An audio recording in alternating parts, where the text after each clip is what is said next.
Zia orphanage trust দুর্নীতি মামলায় 10 বছরের সাজার বিরুদ্ধে বিএনপি চেয়ারপারসন বেগম খালেদা জিয়ার আপিলের শুনানি আগামী মঙ্গলবার পর্যন্ত মুলতবি করেছেন আদালত। আজ প্রধান বিচারপতি ড. সৈয়দ রেফাত আহমেদের নেতৃত্বাধীন আপিল বিভাগ এ আদেশ দেন। নির্বাচনে কমিশনের লক্ষ্য একটাই, সুষ্ঠু, সুন্দর ও গ্রহণযোগ্য নির্বাচন দেয়া। এ নিয়ে কোনো দ্বিধাদ্বন্দ্ব নেই জানালেন সিইসি নাসির উদ্দিন।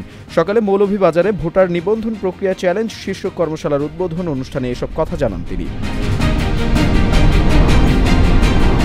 ক্ষমতায় টিকে থাকার জন্য একটি অসুস্থ প্রতিযোগিতা শুরু হয়েছে মন্তব্য করেছেন বিএনপির মহাসচিব মির্জা ফখরুল ইসলাম আলমগীর। নিজেদের মধ্যে বিশ্বাস আর ঐক্যের জায়গা নেই, আজ গুলশানে বিএনপি চেয়ারপারসনের রাজনৈতিক কার্যালয়ে এ মন্তব্য করেন তিনি।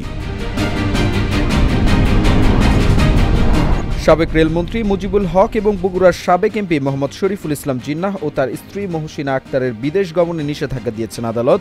আজ ঢাকার মেট্রোপলিটন সিনিয়র স্পেশাল জজ মোহাম্মদ জাকির হোসেন গালিবে আদেশ দেন। বিএনপির কেন্দ্রীয় নেতা এম ইলিয়াস আলী সহ দলটির সহযোগী সংগঠনের 2276 জন নেতাকর্মীকে গুম, খুন সহ ক্রসফায়ারের হত্যার অভিযোগে আন্তর্জাতিক অপরাধ ট্রাইব্যুনালে অভিযোগ দাখিল করেছে বিএনপি। আজ ট্রাইব্যুনালের প্রসিকিউশন শাখায় এই অভিযোগ দাখিল করা হয়। আন্দোলনে গণহত্যা জড়িত সাবেক প্রধানমন্ত্রী শেখ হাসিনাকে দেশে ফেরত পাঠানোর বিষয়ে দেয়া চিঠির বিষয়টি ভারত স্বীকার করেছে বলে জানিয়েছেন পররাষ্ট্র মন্ত্রণালয়ের মুখপাত্র রফিকুল আলম। বিকেলে পররাষ্ট্র মন্ত্রণালয়ের এক প্রেস ব্রিফিংয়ে এই কথা জানান তিনি।